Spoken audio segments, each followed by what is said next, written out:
noted her apologies. What about Councillor Constable?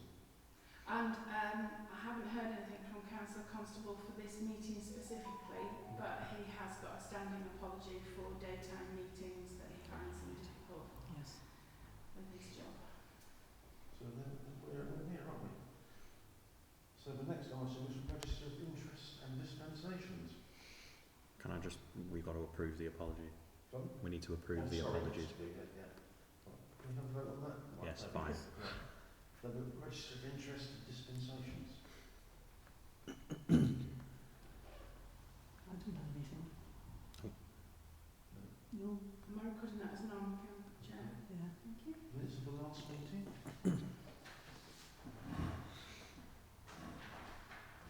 I'd rather sign them.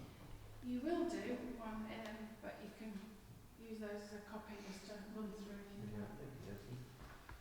Minutes of the last meeting. Right.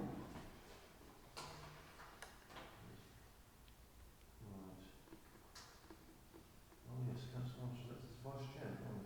Forgotten that. Yes, yes. I have no issues with them. I was happy with them. No. I'll propose them. Yes, and I'll second it. We'll vote for them, that's Yes. Yeah. Let me just quickly see. I don't think.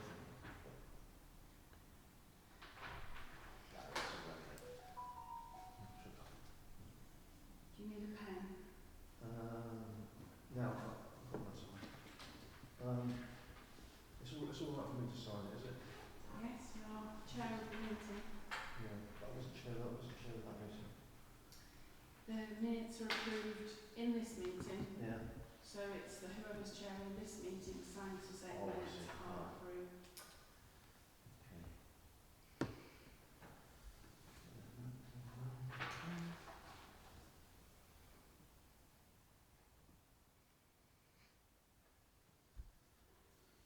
Fifth today, isn't it? Fourth. Fourth. Nearly my birthday. That's it then, right. So public participation, I've got plenty of that, haven't I? That's not good. Right then, to receive an update of the officer training and development. Hang on. Gath. You missed one under the minutes, Wayne. Sorry? Update from the chair on matters arising from the minutes which are not included in the agenda. So, sorry, Gaz. To receive an update from the chair. Well, I don't know if there are any, but it was missed.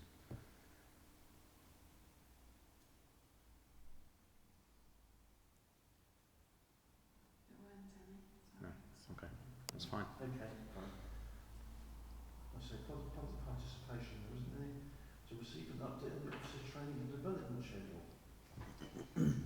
Over to you, Ruth. So you all saw the policy, the training plan as per breakthrough comms for the officers. They are now booked in for the next 4 months, so September through to December, on a Wednesday morning for officers training.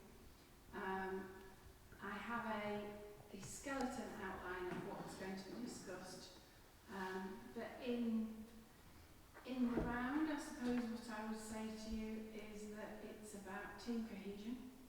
It's about dealing with fast-moving councils, changing situations. It's becoming agents of change, so taking change as a positive effect rather than, oh, my job's changing again, oh, it changed 6 months ago, oh, it's going to change again, oh, we only had 3 assets 6 months ago, we've now got 53 assets. It's an assumption for a team that they're just going to happily just go, oh, goody, and move on. So there is that resilience, that dealing with, there's a word known as good stress. So teams will accept good stress if they know that that is to a positive outcome. So a time of intense working is acceptable if it's as a team cohesion. Yeah. Everybody's pulling equally, and at the end of it all, it's been worth the effort because it's achieved something that needs to be done.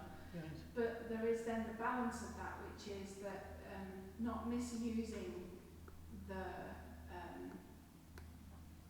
the ability to stress your team with an additional level of work and activity, and in effect moving from one we've got to get this done into the next, we've got to get this done into the next, we've got to get this done. So it's about looking at individual leadership, everybody being a leader of their own area and their own work.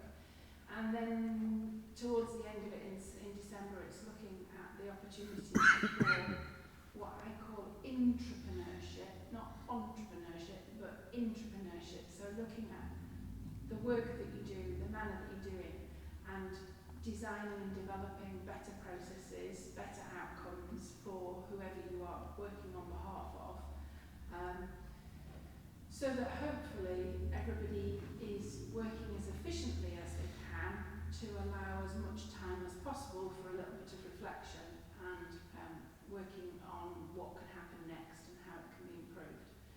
If we can manage all of that in 4 sessions, then I think we might bottle it and sell it somewhere else, but those are the plans and the ideals.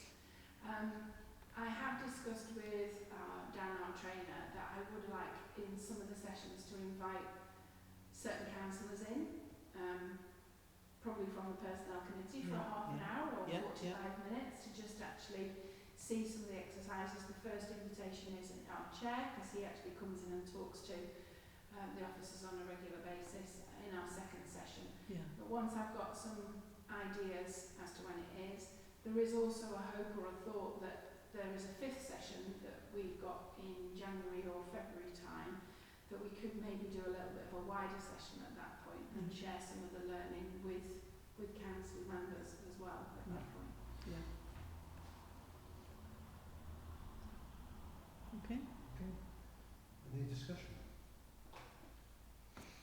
Yes, please. Just to say, it sounds very good, and I'm pleased it's happening. Well, yeah, I think we all are. Yeah. It's good, yeah. Yeah. Do you have to move anything? Sorry? Do you have to move anything? Or both sides? No, it was approved. I'm just giving you an update. Obviously, as a personnel committee, you are the representatives that carry the responsibility for your employees as council, and it's due diligence for you to know the training that you're providing for them, in effect.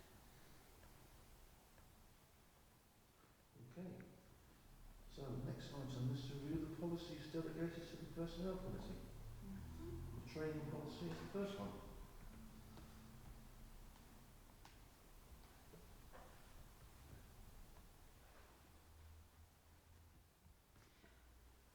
Yes. I spotted a couple of errors probably. Should balk be halk? Should? Balk be halk. Yes. It's in as balk a couple of times. I wonder where that could have been borrowed from.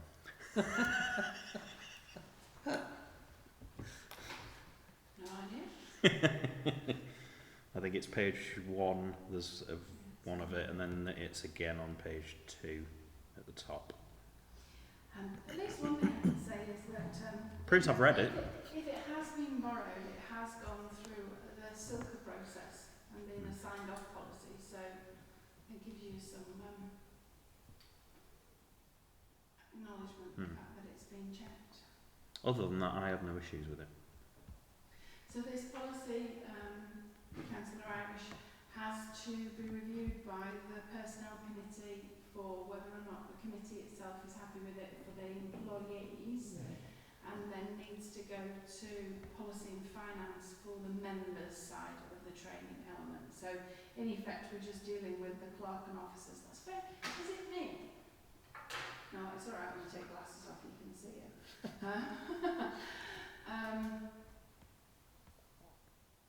Obviously the last bit, which is all council members who attend trainings are expected to report back to full council meetings verbally. Whether or not council agrees with that or not, that's up to the policy and finance committee as to whether they amend that. Internally, for officers, we have a training form that's filled in for every training course, which is what did you learn, what would you, if you were to provide this training for any of your fellow officers, what points would you actually provide them for training, etc.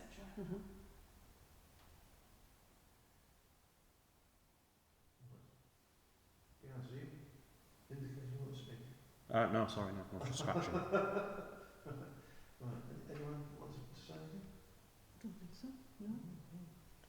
propose. And I'll So second. we're happy with that bit of Yeah, the yeah. policy. Approved with the amendments. Yeah. Just on that, then, when is the training going to be? The training, when is it? The councillor training or the officer training? Councillor training. There is no formal councillor training in place because when the proposal was brought to council, it was voted against. But training is available for anyone through HALC at any time. So Yeah, I've done a yeah. couple of the courses in the past. So there is training out there that councillors can request to attend. And Ruth has sent out a couple of emails, I think, previously, haven't you, with HALC training that is available, I think should anyone every want it. councillor now gets HALC emails directly as Yeah, well because yeah. I actually sent every councillor's email address Yeah. to HALC when we renewed our membership. Mhm. So you should receive it all directly. Yeah. Obviously, Councillor Irish, if you believe that training should be provided for members, councillors, in line with the training that we're providing for officers or a version of, that would be something that it would be good to feed into the Policy and Finance Committee when they were looking at the member side of No, things. it's just I just wondered what training it was because I mean, you get so much. I mean, on EPC we just flooded with the stuff, and to a certain extent in Hampshire, you know, it's just trying to keep up with it all. It's just too many things to be trained on. So it's, On the members' training, I do think that as we get towards the end of this current makeup of council, I think we should, whether that's through this committee or probably the Policy and Finance Committee, have put a plan in place for the next council so that they Yeah. come with Yeah. the training, Yeah. because it wasn't really given to us when we started, did we? Was it? And it might be 17, well, it'd be more based on getting Boyett Wood as well, but it might be 20 whatever brand new councils. None of us might be here. Exactly, yeah. So I think it's incumbent on us, and we'd be doing them a disservice if we didn't have a plan in place for them when they start. I think it's the time. So I think Yeah. when you start your term, Yeah. I think that is the time to do. So I would like to see, maybe this committee can recommend to the Policy and Finance Committee, I'm happy to make that as a proposal, that Yeah. we ask them to ensure that some form of training plan Yeah. is in place for whatever makeup Yes. is of the new council from May Good next idea, year. yeah. Excellent idea. Can I make that as a suggestion under this item? Yes. Yeah. I'll make that as a proposal then. And I'll second it, yeah. Thank you. Yeah. You're all happy with that, isn't it? Yeah. Mhm. Okay. So lone worker, lone worker, Lone worker. lone working. Is it working? Is it actually, has it got a spell and stuff? Ooh. You can tell I don't usually have to do the projector as well, can't I? So obviously now we are office based.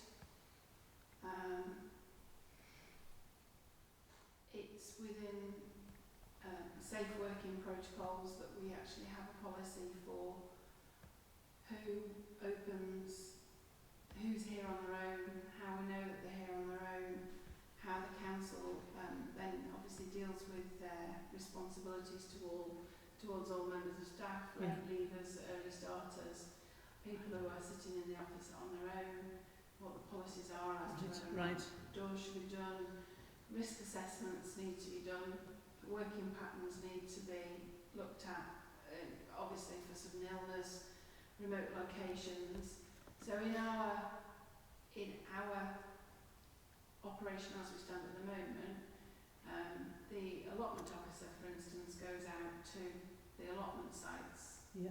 as a work alone situation. That is mitigated by, in the background, we know on a diary that is available for Yeah. more than one person to see where she's going, what time she's due there, Yeah. who it is she's meeting, the contact details of the people she's meeting, Yeah. and an estimate of the time that she will be on site for, Yeah. so that there is none of this, well, she went at 1 o'clock and we haven't seen her since. Yes, There yes. is an alert, we know what's going on. Electronic copies of all of the diaries are kept and exported each month. A buddy scheme, we've got that in the office for predominantly the admin team, because they're the ones that are in the office that's where their job role is Yes, based. So we have there is no lone worker policy, as in if there is a day where there is only a single admin person in the office, everybody has the capacity to work from home. The council phones are able to be answered on an app, so anybody calling into the office is completely unaware that they are working remotely. Yeah. And all of our IT works remotely. We are growing, obviously, so we have a real advantage, which is that even though we have I think a rota's probably too strong, but we have nominated office working days across the team now. But there are a couple of us, myself, Darryl Hobson, the Community Engagement Officer, and now Tim Nash, who is our Asset and Open Space Officer, are more flexible because we're in and out of meetings, but should we be required to be in to cover that day, we have the flexibility in our calendars to do so. Obviously it will be expanded as we go forward, and obviously anything that are incidents and locking up, so there's a process for if you are left in the office on your own, which doors are left open, which doors are locked, etc.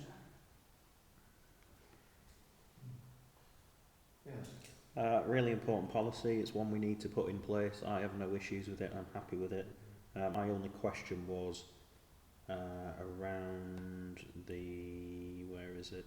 It's the risk assessment that managers must complete. Who does your risk assessment, Ruth? I do. You do your own? Okay.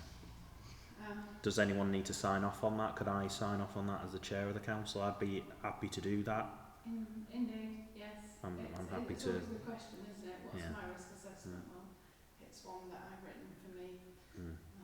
I'm happy to sign off on it if Okay, assuming this policy goes in. But I think it's a very important policy, and we probably should have had it a while ago. So we definitely need it in, and I'm quite happy with it personally.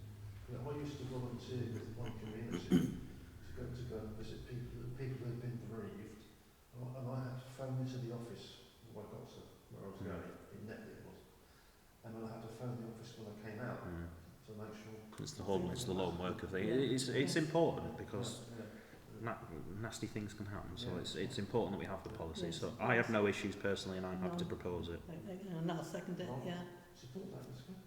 And health and safety. Okay, let me just get rid of those on the screen. Health and safety. Okay, this is the one that I'm sorry if it absolutely sent you to sleep. Oh dear.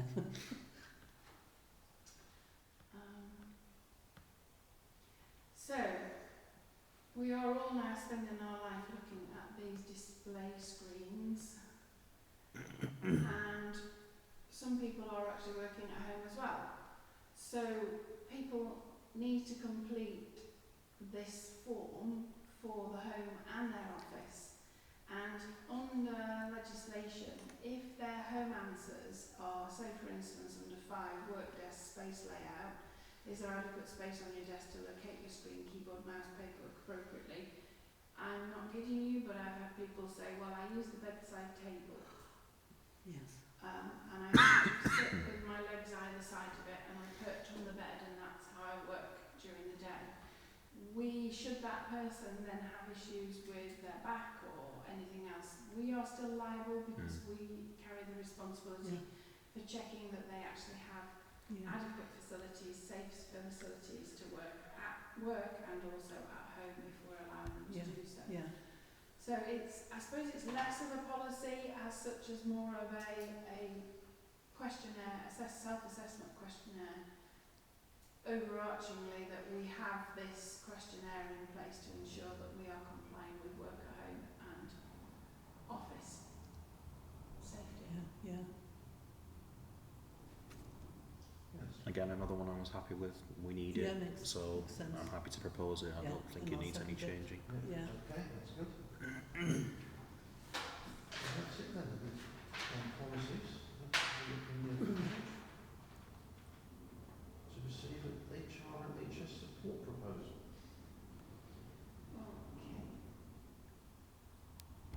Okay.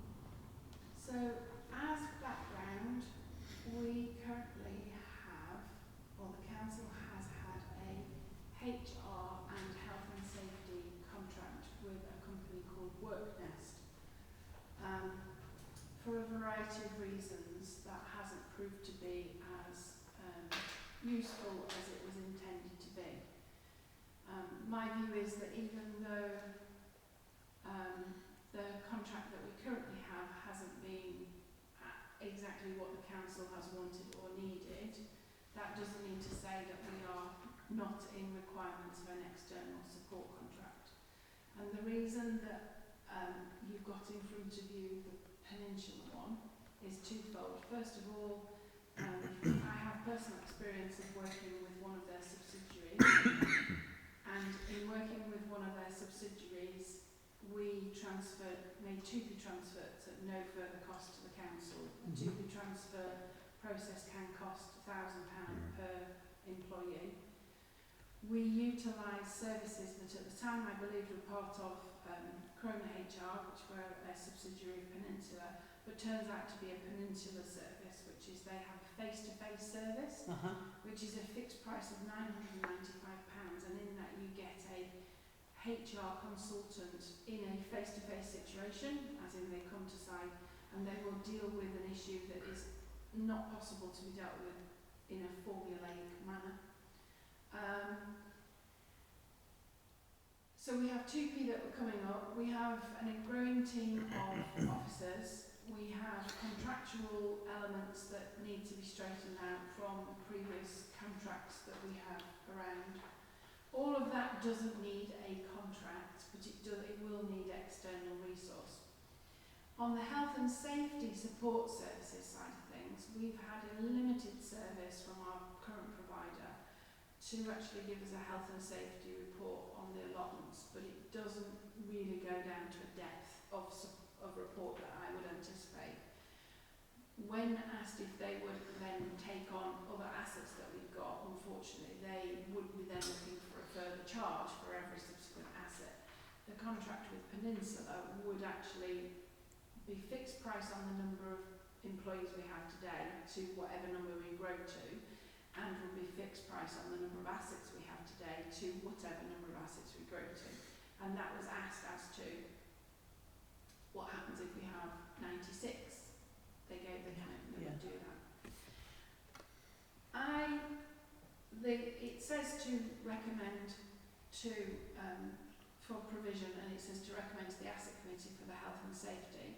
I would ask whether or not, I'm just trying to get where I am here, whether or not you have some questions that you would like me to go back and clarify. There is a limited market for companies that are providing this. I will say that we can get a HR support through our HELP membership. They used to do an actual annual purchase scheme, but they don't anymore, so it's an ad hoc basis. As and when you need it, they will then give you the pricing. You saw the email from Peninsula that said if you were interested, they will be willing to support you between now and the work nurse contract coming to an end. Yeah. That I have terminated at the break clause, so you've paid that for, will have paid it for 3 years, which is your natural break clause. I terminated it on the break. If you wish to go back to them and ask for a revision of the contract, then that is within your right, but at the same time, unfortunately, I think some of their advice has not been as beneficial to the council as it could have been. So it's a twofold question, which is, do you believe that the council needs an external HR support, and perversely, and on the other side, health and safety?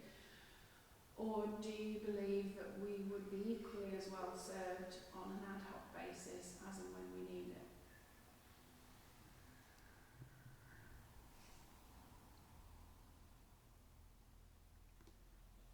It's a difficult one to answer, isn't it? Isn't it?